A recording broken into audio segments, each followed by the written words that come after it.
In the dimly lit archives of the Blackwood Historical Society, time seems to stand still.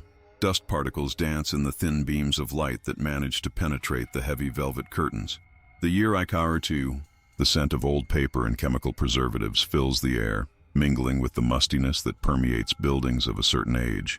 These basement archives, housed in what was once a grand Victorian mansion on the outskirts of London, have become my sanctuary, my obsession, my life's work.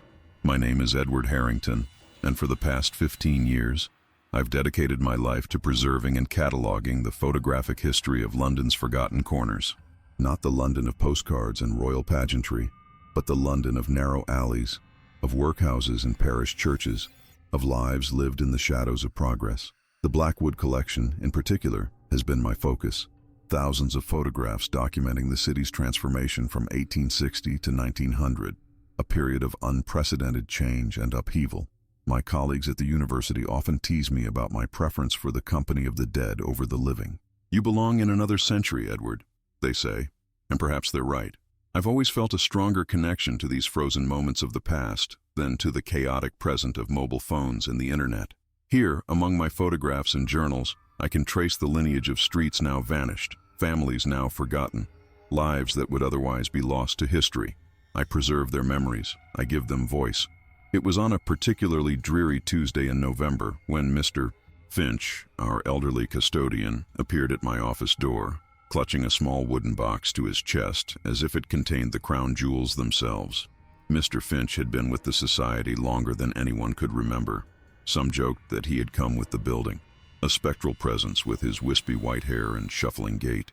He rarely spoke, preferring to communicate in nods and gestures, which made his sudden appearance at my door all the more unusual. "Professor," he wheezed, his voice thin with age, "this arrived for you this morning. Special delivery from the estate of Professor Ambrose Sterling." He placed the box on my desk with surprising gentleness, his rheumatic hands trembling slightly. The courier said it was of utmost importance. Required a signature. He did. Mr. Finch looked at the box with evident distrust, as if it might suddenly spring open. Peculiar thing, delivering a package from a dead man. The name sent a chill down my spine. Ambrose Sterling, my mentor, my friend, had passed away 6 months prior. A brilliant mind, perhaps the foremost expert on Victorian photography in all of England. We had worked together for years before his sudden retirement in 1992. After that, he had become something of a recluse, refusing visitors and communicating only through the occasional cryptic letter. His death had been unexpected and, according to the newspapers, somewhat mysterious. Found in his study, surrounded by photographic prints and negatives. No apparent cause.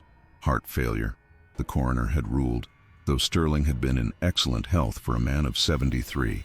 I had attended the funeral, of course, stood in the rain with a handful of other academics as the coffin was lowered into the ground. There had been no family present, no one to mourn except colleagues and former students. Sterling had been married once, briefly in his youth, but his wife had died in childbirth, the infant following shortly after. Since then, his photographs had been his only family. "Thank you, Mr. Finch," I said, trying to keep my voice level despite the tremor of anticipation I felt. "Was there any message with it?" "None, sir. Just the box itself." The old man lingered for a moment, curiosity evident in his watery blue eyes, then shuffled back toward the door. "Be careful with that, Professor," he added, pausing at the threshold. "I've worked here 40 years, and I know when something's not right. That box, it feels wrong somehow." With that cryptic pronouncement, he disappeared into the hallway, leaving me alone with Sterling's final bequest. The box itself was unremarkable, oak, with a simple brass clasp, the wood darkened with age and handling. No larger than a hardcover book, my name was inscribed on a small brass plate on the lid.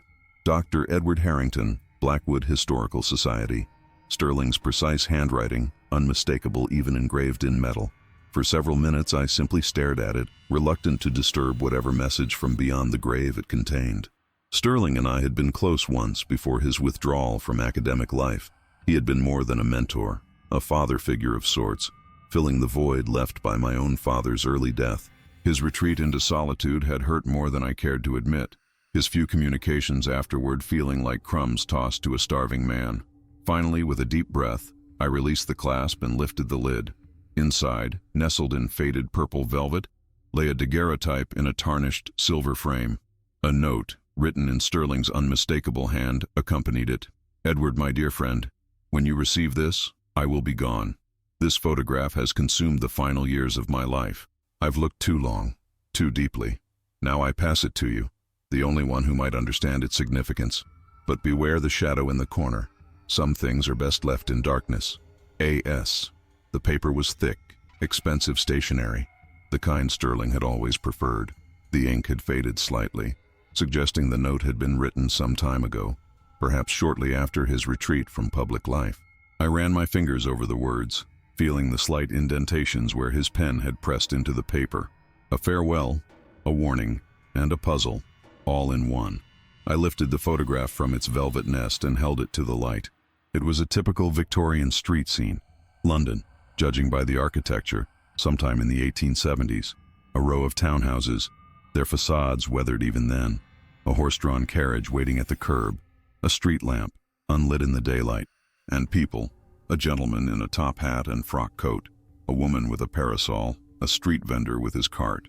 The quality was exceptional, the detail remarkably preserved considering its age. Daguerreotypes were notorious for their fragility, prone to tarnishing and deterioration if not properly stored. This one, however, looked as crisp and clear as if it had been taken yesterday, the silver plate still gleaming beneath the glass cover. Nothing unusual. Nothing that would warrant Sterling's cryptic warning. Nothing that would explain why this particular image had consumed the final years of his brilliant life. I placed the photograph on my desk and examined it more carefully. The quality was exceptional, every detail rendered with remarkable clarity. The date on the back read June 15, 1874. The photographer's mark was one I didn't recognize. H. Blackwood and Son, photographic artists. I made a mental note to research the name, wondering if there was any connection to our own Blackwood Historical Society. The townhouses in the image were typical of the period. 4 stories, narrow windows, ornate cornices. The people were frozen in mid-stride, as was common in early photography when exposure times were measured in seconds rather than fractions. The gentleman in the top hat stood near the carriage, one hand raised slightly as if hailing the driver. The woman with the parasol was crossing the street, her face turned away from the camera. The street vendor was arranging his wares, perhaps fruit or vegetables, on a small wooden cart. As I studied the image, my eyes were drawn to a window on the second floor of the central townhouse. A face seemed to be peering out. A woman, perhaps, though it was difficult to make out clearly. Something about her posture suggested urgency, as if she were pressing against the glass, trying to see something in the street below. And below, in the shadow of the carriage, I reached for my magnifying glass. There, in the shadow cast by the carriage, was what appeared to be another shadow, one that didn't quite match the carriage's outline. It was subtle, the kind of detail most would overlook, but once seen, it became impossible to ignore. A darkness with a distinct shape of its own, like a figure standing where no figure should be. Was this the shadow Sterling had warned about? It seemed insignificant, possibly just a quirk of the photographic process. Early photography was full of such anomalies, exposure issues, chemical imperfections. Nothing to consume a man's final years, nothing to fear. How wrong I was. Over the next few weeks, I researched the photograph extensively. The location was identified as Blackwood Lane, a small street in Whitechapel that had been demolished during the renovations of the early 1900s. H. Blackwood and Son was a small photography studio that operated between 1865 and 1879, known for their meticulous street scenes but otherwise unremarkable. I spent days in the public records office poring over old maps and city planning documents. Blackwood Lane had been a relatively prosperous street in an otherwise impoverished area, a small enclave of middle-class homes surrounded by the poverty for which Whitechapel was infamous. The street had been named after its most prominent resident, Henry Blackwood, who had built the row of townhouses in 1862 and lived in the central house himself. The connection to our own Blackwood Historical Society was tenuous but intriguing. The society had been founded in 1920 by a George Blackwood, who claimed to be the great-nephew of Henry Blackwood. The building that housed our archives had been in the Blackwood family for generations before being donated to the society. Was it mere coincidence that Sterling's mysterious photograph had found its way back to a building with connections to its original subject? I made a note to explore the Society's founding documents more thoroughly. The specific photograph had been taken as part of a municipal documentation project, cataloging the streets of London for planning purposes. There were dozens like it, all perfectly ordinary historical records. But something about this particular image nagged at me. The shadow. Always the shadow. I found myself returning to it at odd hours, studying it under different lights, through different lenses. I began to notice other details.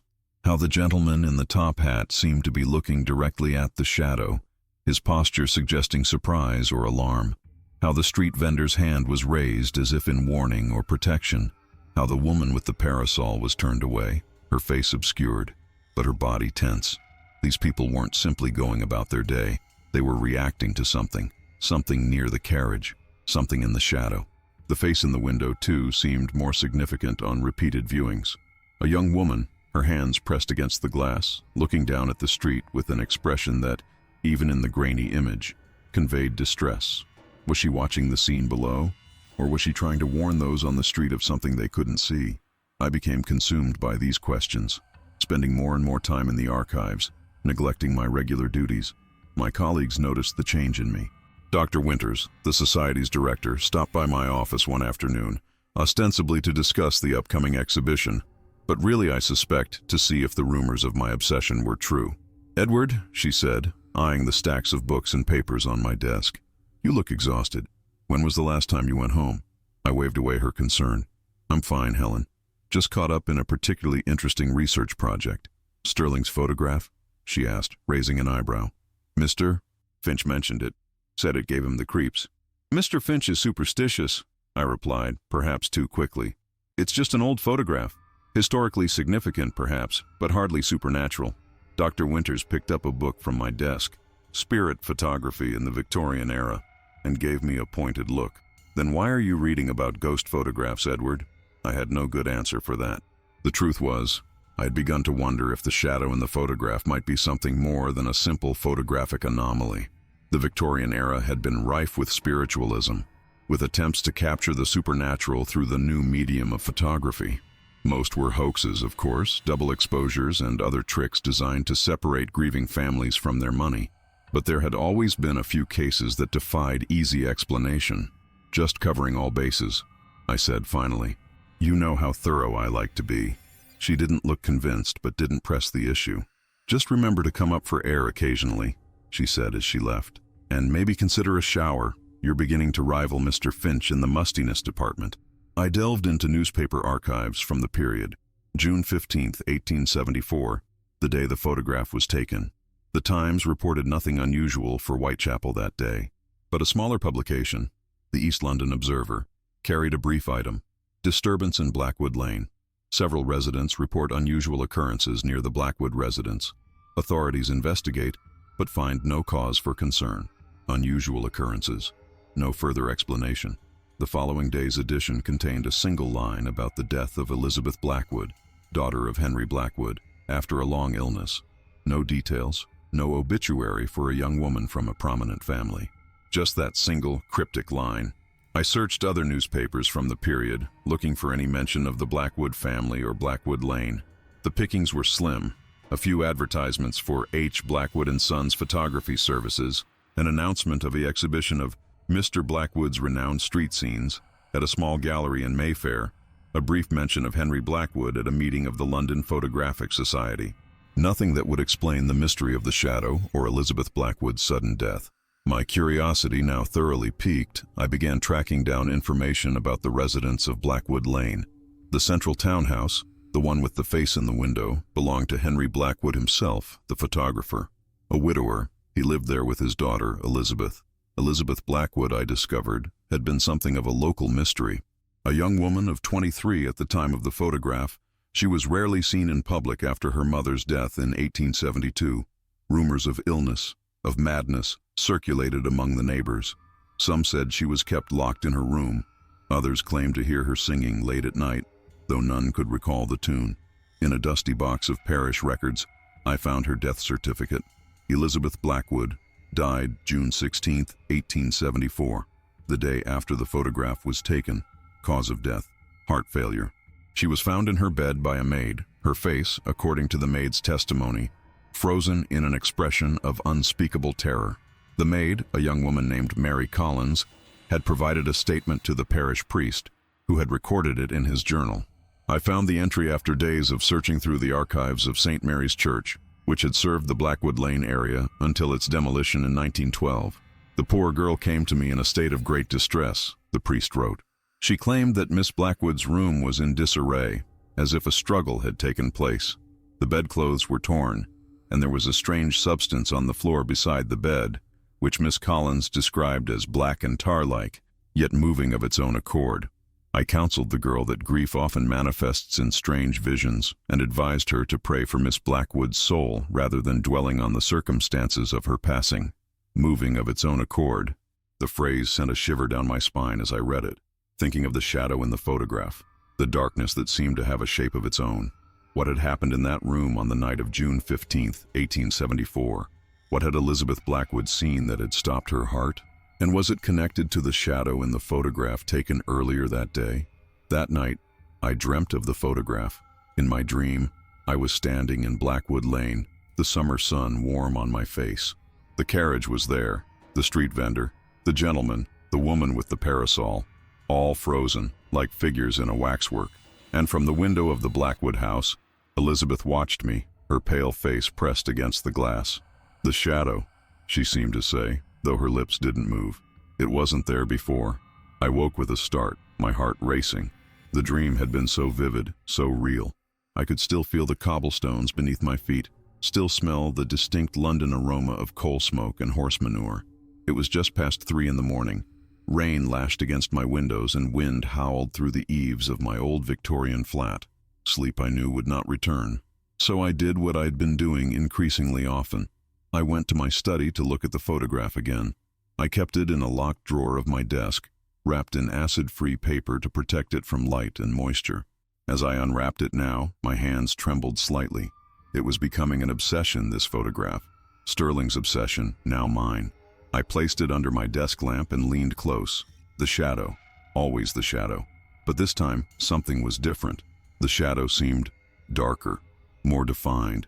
And was it my imagination, or had it moved slightly closer to the gentleman in the top hat? I blinked hard, rubbed my eyes. Lack of sleep, I told myself. The mind plays tricks in the small hours of the morning. I wrapped the photograph again and returned it to its drawer, turning the key with perhaps more force than necessary. Outside, the rain continued to fall, drumming against the window panes like impatient fingers. I stood for a moment, listening to the rhythm, trying to calm my racing thoughts. It was absurd, of course, the idea that the shadow in the photograph had moved. Daguerreotypes were fixed images, the silver plate coated with light-sensitive chemicals that, once exposed and developed, created an unchangeable picture. It was impossible for any element of the image to change position. And yet, Elizabeth Blackwood's terrified face at the window, the maid's description of something black and tar-like, moving of its own accord, Sterling's warning about the shadow in the corner. I needed a second opinion. Someone with expertise in photographic processes who could explain the anomalies in the image. Someone rational, scientific, who wouldn't be swayed by ghost stories and superstitions. The next day, I called an old colleague at University College London, Dr. Margaret Chen, an expert in photographic analysis. If anyone could explain the peculiarities of the Blackwood photograph, it would be Margaret. Unusual shadows in a daguerreotype, she said when I explained my interest. Quite common, actually. The exposure times were long, and anything that moved during the process could create strange effects. Could be someone who stepped out of frame, or even smoke from a nearby chimney. Rational, scientific explanations. I felt foolish for my midnight fears. But you said this is from 1874? Margaret continued. That's quite late for a daguerreotype. Most photographers had switched to the collodion process by then. It's unusual to find one from that period, especially in such good condition. Henry Blackwood was known for his traditional methods, I explained, though in truth I had only just learned this fact from my research. He was apparently quite proud of his daguerreotype techniques, even as they were becoming obsolete. Interesting, Margaret said, and I could hear the professional curiosity in her voice. Why don't you bring it by? I'd love to see a well-preserved example from Blackwood's studio, and we have equipment that might help identify what's causing your mysterious shadow. We arranged to meet the following day. That night, for the first time in weeks, I slept without dreaming of Blackwood Lane. UCL's photographic analysis lab was a far cry from my dusty archive.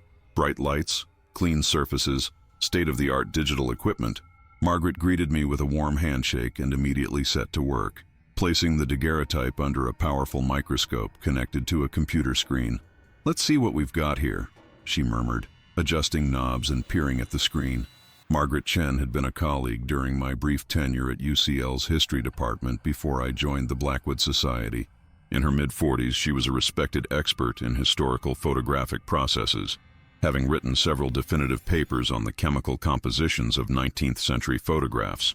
More importantly, she was rigorously analytical, with little patience for speculation or superstition. For nearly an hour, she examined the photograph from every angle, taking digital scans, enhancing certain areas, making notes. I waited impatiently, watching her face for reactions. "You were right about Blackwood being traditional," she said at one point. "This is definitely a daguerreotype, not a collodion print. The silver is remarkably well preserved. Must have been stored in ideal conditions." "Sterling was meticulous about his collection," I replied, "and before that it was probably in the Blackwood family archives." Margaret nodded absently, her attention focused on the screen. "The shadow you mentioned." "Yes, I see it. It is unusual." Finally she looked up, her expression puzzled. "It's odd," she said. "The shadow doesn't conform to any of the known patterns of photographic anomalies from this period. It's too defined, too intentional." "What do you mean, intentional?" I asked. Margaret pointed to the screen, where she had isolated the shadow and enhanced its contrast. "Look at the edges. They're too sharp for an accidental exposure issue, and the density is uniform throughout, which wouldn't happen with movement blur. It's almost as if..." She paused and I prompted. "As if what?" "As if someone deliberately added it to the photograph after it was developed, like a form of early photo manipulation." A chill ran down my spine. "Why would someone do that?" Margaret shrugged. "Hoaxes weren't uncommon. Spirit photography was quite popular in the Victorian era, photographers adding ghosts to portraits to charge grieving families extra. But this is different. It's subtle, not meant to be obvious." "Can you tell what the shadow is supposed to be?" I asked, leaning closer to the screen. Margaret adjusted the image again, increasing the contrast further. "It's humanoid, certainly. See the suggestion of a head here, shoulders? But there's something not quite right about the proportions. The arms are too long, the head too angular." I stared at the enhanced image. She was right. The shadow had a human-like shape, but distorted, wrong somehow. And now that I could see it clearly, I realized something else. The shadow wasn't being cast on the ground. It was standing upright, like a dark silhouette superimposed on the scene. "There's something else," Margaret said, her voice dropping slightly. "When I ran the digital analysis, the computer flagged an anomaly in the chemical composition. There's a substance in the emulsion that I can't identify, something that doesn't belong in a 19th century photographic process."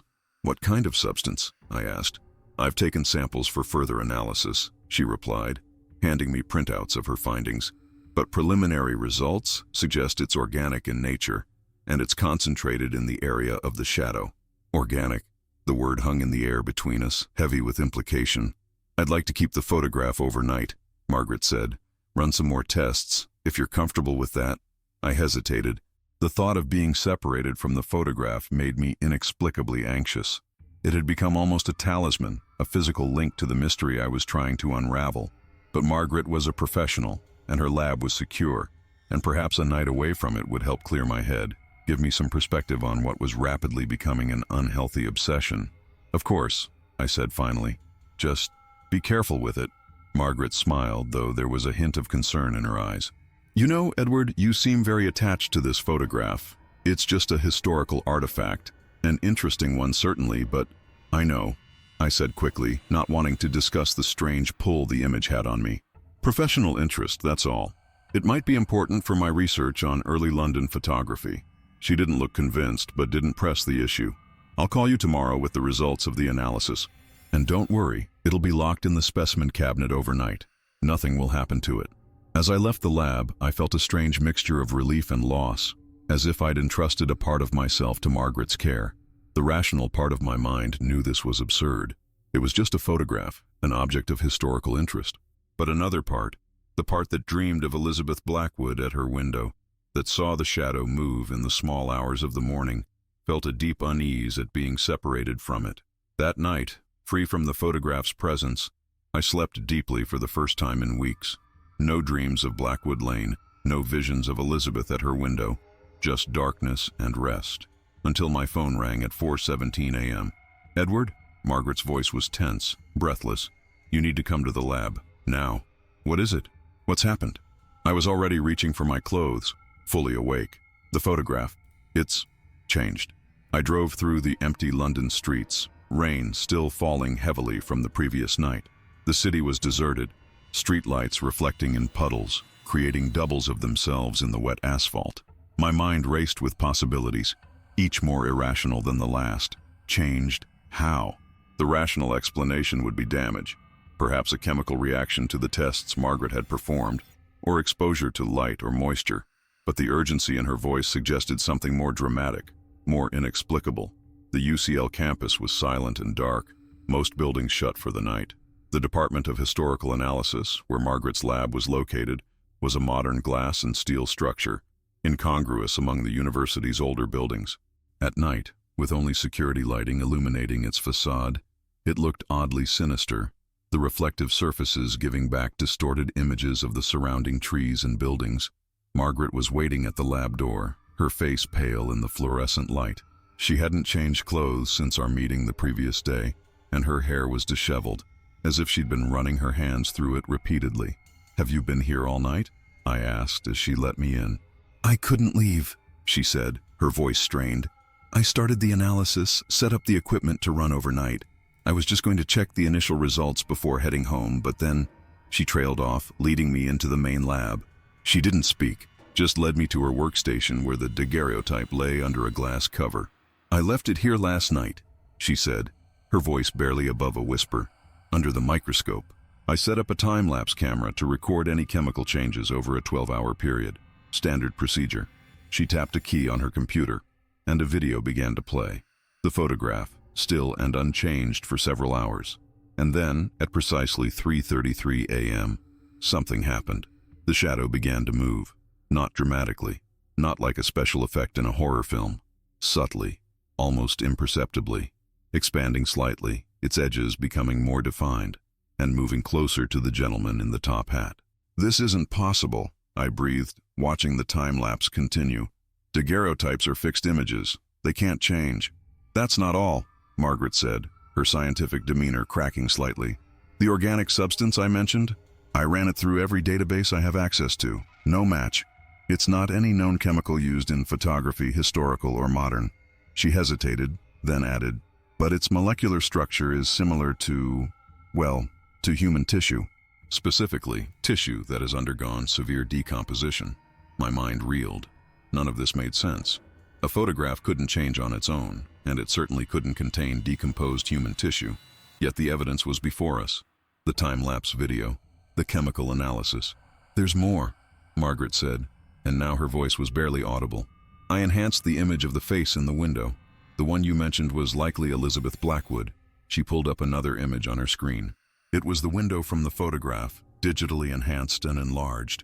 The face was clearer now, a young woman with dark hair and pale features. Her expression was one of unmistakable terror, and she was looking directly at the shadow. "But that's not what disturbed me," Margaret continued. She tapped another key, and the image changed slightly.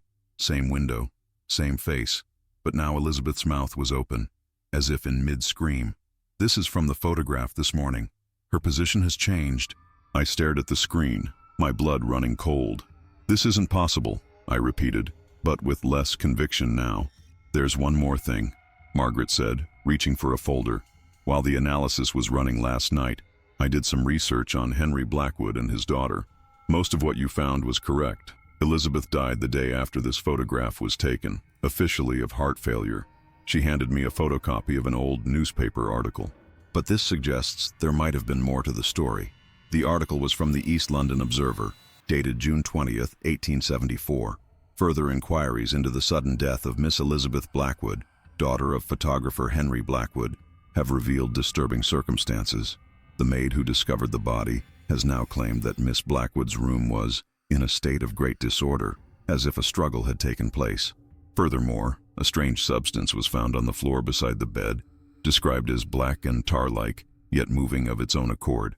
Police have dismissed these accounts as hysteria and closed the investigation. Moving of its own accord, I repeated, looking back at the photograph under the glass cover, the shadow that had moved in the night.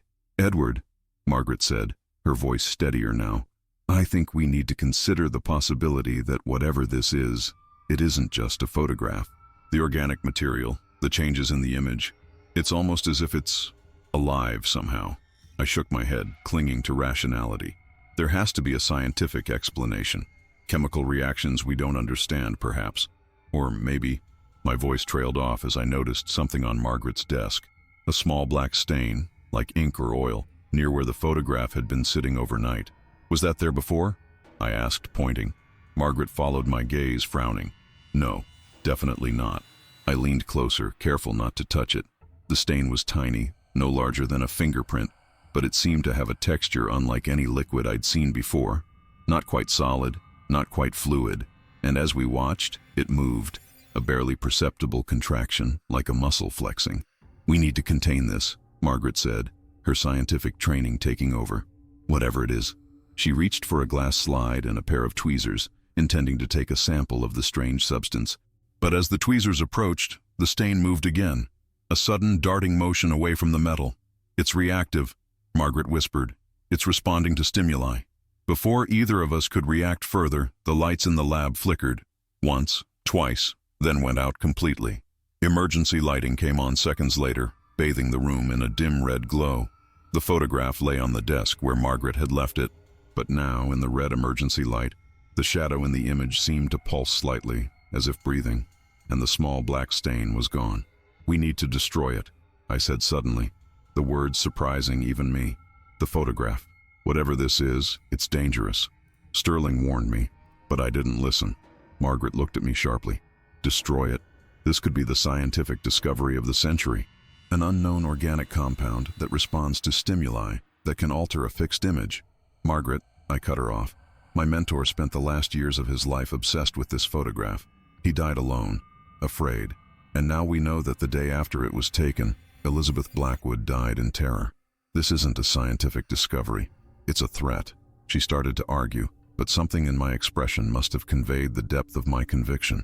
She sighed, running a hand through her already disheveled hair. "At least let me document it properly before we do anything drastic," she said. "Take more samples, record its properties. If we're going to destroy it, we should understand what we're destroying." I hesitated. The urgency I felt to be rid of the photograph warred with my own academic instincts. Margaret was right.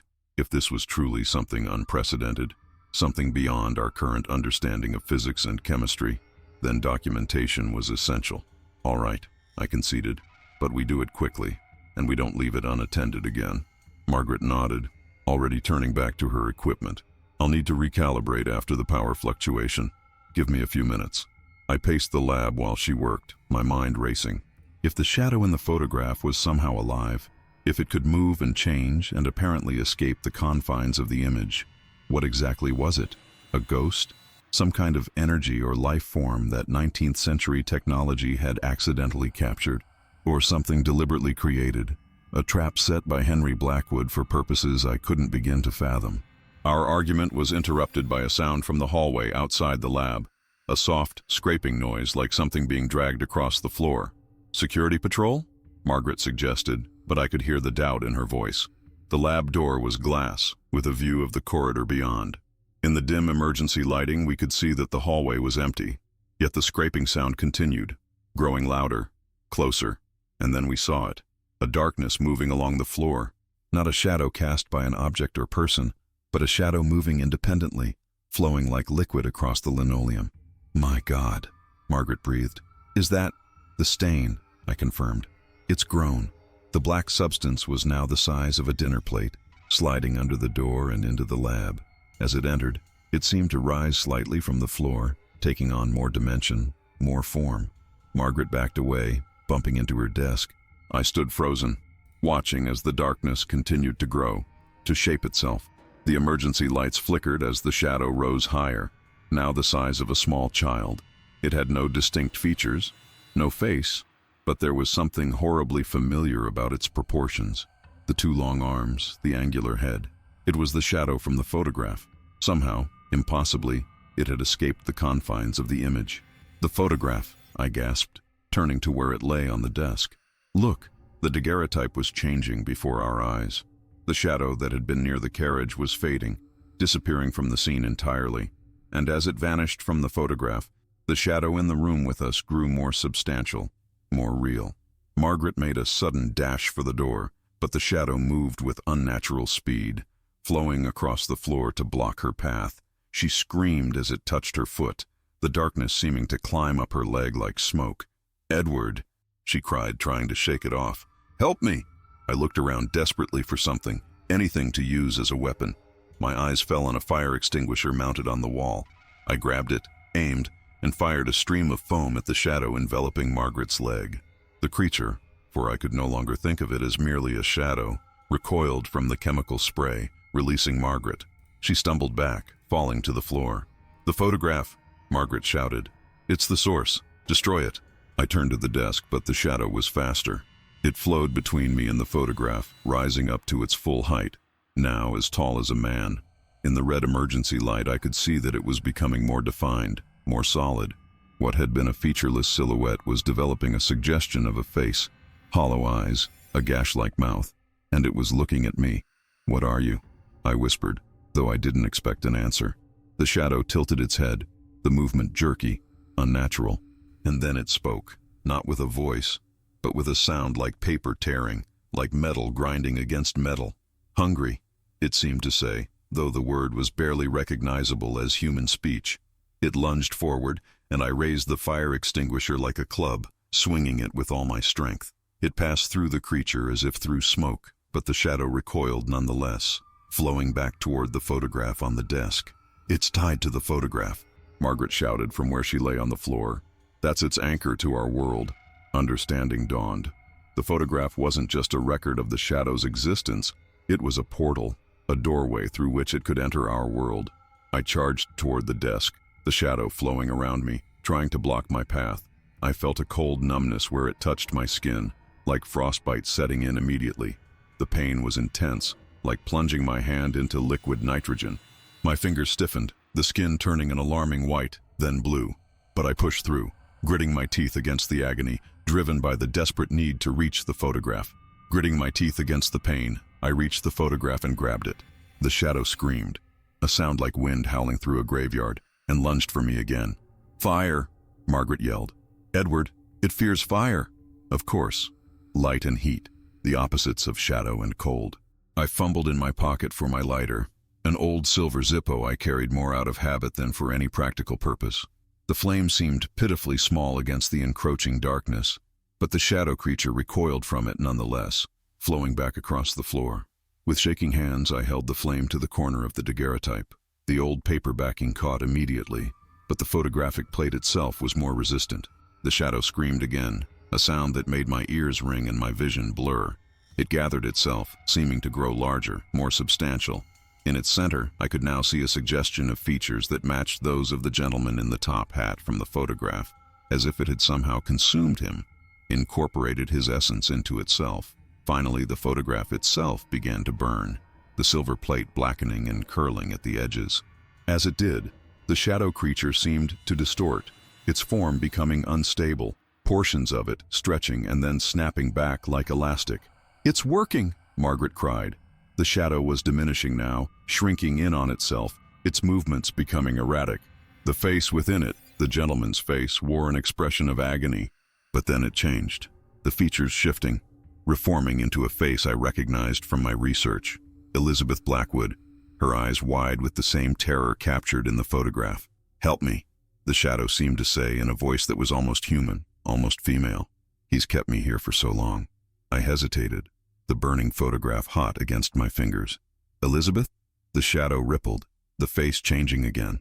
Now Henry Blackwood, the photographer, his features twisted in a malevolent grin. "Fools," this new voice grated, deeper, masculine. "She was mine, my subject, my creation. And now you too." The shadow surged forward again, engulfing my hand that held the burning photograph. The cold was intense, painful, but I refused to let go. Through the darkness, I could see the photograph continuing to burn, the image distorting as the silver plate melted. The carriage, the street, the buildings, all vanishing in the heat, and with them, the shadow's connection to our world. It made one final, desperate attempt, flowing up my arm toward my face, my eyes. I could feel it trying to enter me, to take refuge in a new host as its original home was destroyed. "No!" I shouted, though whether to the creature or to myself I wasn't sure. With my free hand I raised the lighter's flame directly into the approaching darkness. The shadow screamed, recoiled, and then, as the last of the photograph crumbled to ash in my hand, it collapsed in on itself, shrinking to a pinpoint of darkness that winked out like a dying star. In the sudden quiet of the lab, I could hear Margaret's ragged breathing, the distant wail of alarm systems, the hiss of emergency sprinklers in another part of the building. "Is it gone?" Margaret asked, her voice small in the vast silence. I looked down at my hand, now empty save for a few flakes of ash. The skin where the shadow had touched me was discolored, pale as if bloodless, but I could feel sensation returning, pins and needles of circulation restored. "I think so," I replied, helping her to her feet. "The photograph is destroyed. Its link to our world is severed." In the days that followed, Margaret and I tried to make sense of what had happened. The chemical analysis of the residue left behind by the shadow creature was inconclusive. The substance had degraded too quickly, evaporating within hours of the encounter. The time-lapse video from the lab had been corrupted, showing only static at the crucial moments. The computer files containing Margaret's enhanced images of the photograph were similarly damaged beyond recovery. All that remained was the ash from the destroyed daguerreotype, which analysis showed to be perfectly ordinary silver and paper ash, with no trace of the mysterious organic compound. We sat in my office at the Blackwood Society a week after the incident, both of us still shaken, still struggling to reconcile what we had experienced with our understanding of the world. "I've been doing more research on Henry Blackwood," I told Margaret, spreading out the documents I had gathered. "There's more to his story than I initially found. After his daughter's death, he had continued his photography business for several years, specializing in memento mori, photographs of the recently deceased, posed as if still alive, a common Victorian practice. That in itself isn't unusual," I explained. Post-mortem photography was a respectable business in the 19th century. Families wanted a final image of their loved ones, especially children, who often died before any photograph could be taken. "But there's something odd about Blackwood's practice," I continued. "His subjects look different from typical memento mori. See here." I showed her reproductions of several Blackwood photographs I had found in old exhibition catalogs. The images were disturbing in a way that went beyond the usual discomfort of viewing the dead posed as if alive. The subject's eyes were open, staring directly at the camera with an intensity that seemed impossible for the deceased. And in each photograph, there was a shadow, subtle, easy to miss, but always present. A darkness that didn't quite match the lighting of the scene. There were rumors, never proven, that Blackwood's subjects didn't always wait for natural death, I said quietly. That sometimes families would approach him with a troublesome relative and leave with a beautiful final portrait and one less mouth to feed. Margaret shuddered. "You think he was killing people for his photographs?" "I don't know," I admitted, "but there's more. I found accounts from his assistants describing strange rituals Blackwood would perform before taking these particular photographs. Incantations, they called them, though none recorded the actual words.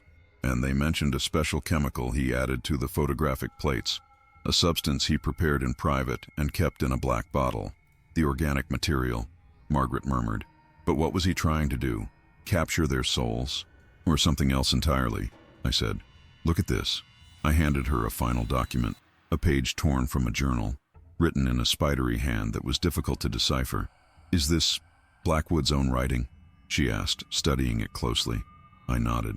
From a journal found among his possessions after his death. Most of it was destroyed in a fire in 1921. But this page survived. It was in the Society's archives, misfiled under photographic techniques. The page contained a rambling account of what Blackwood called the shadow process, a method he claimed would allow him to preserve not just the image but the essence of his subjects. He wrote of shadows as doorways between worlds and of using his photographs as vessels for that which exists beyond death. He believed he was creating something beyond mere photographs, I said. Containers for something. Spirits, perhaps, or some kind of energy he didn't fully understand. And Elizabeth? Margaret asked. How does she fit into this? I hesitated, then shared my theory. I think she discovered what her father was doing. Perhaps she even tried to stop him. And in retaliation, or perhaps as an experiment, he turned his technique on her. The photograph we found, the street scene with Elizabeth in the window, was taken the day before her death, I confirmed. I believe the shadow we saw was Blackwood's creation, something he unleashed on his own daughter, and somehow it remained trapped in that photograph for over a century, until Sterling found it. Blackwood himself died in 1879, found in his darkroom, surrounded by chemicals, his body partially dissolved as if by acid. The coroner ruled it an accident, but witnesses reported that in his final days, Blackwood had become paranoid, claiming that shadows were following him. His own creation turned against him, Margaret suggested. Perhaps, I agreed. Or perhaps whatever he was channeling through his photographs was never fully under his control. Of Professor Ambrose Sterling, we found little more than I already knew. His retirement had indeed been sudden, following his acquisition of the Blackwood photograph at an estate sale in 1992. His few communications afterward made vague references to discoveries that will change our understanding of photographic history, but no papers or research notes were found among his possessions after his death, except, of course, for the photograph he had sent to me. Do you think there are others? Margaret asked, the question that had been haunting both of us. Other Blackwood photographs with entities trapped inside them.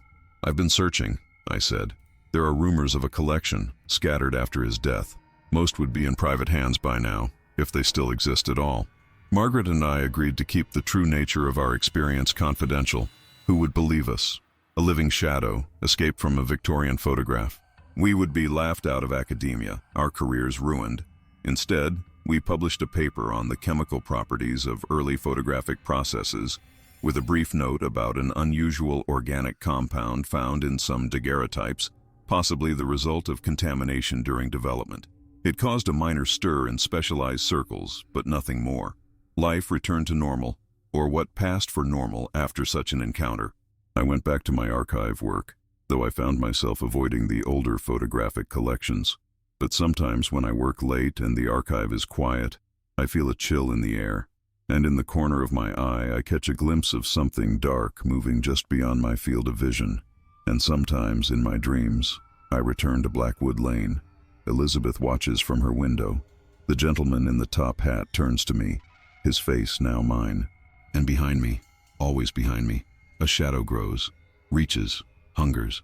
I wake from these dreams drenched in sweat, my hand aching where the shadow touched me. The skin there has never quite regained its color, remaining pale, slightly waxy. Doctors can find no cause, suggest poor circulation, prescribe medications that have no effect. Margaret has fared better, or so I thought. We kept in touch after the incident, our shared experience creating a bond that normal friendship couldn't replicate. She threw herself into her work, publishing prolifically, advancing in her field, until last week, when I received a package from her. Inside was a USB drive and a note. Edward, I've been experimenting with digital reconstruction techniques, trying to recreate the Blackwood photograph from the scans we took before it was destroyed. I think I've succeeded, but something strange is happening to the files. They keep changing when I'm not looking, and there's a shadow in my lab that wasn't there before. I'm sending you the original files for safekeeping. Don't open them unless you hear from me. M. I haven't heard from Margaret in 5 days now. Her colleagues at UCL say she's taken an unexpected leave of absence. Her flat is empty, mail piling up on the doormat. The USB drive sits in my desk drawer unopened. Sometimes I think I can hear it humming, though I know that's impossible. And sometimes, when the light hits it just right, I can see a small, dark stain spreading across its plastic surface. I know I should destroy it, throw it away at the very least. But there's a part of me, the scholar, the archivist, the preservationist, that can't bear to erase what might be the last trace of the Blackwood photograph. Or perhaps it's something else that stays my hand, a curiosity, a hunger, a shadow of my own, growing in the corners of my mind.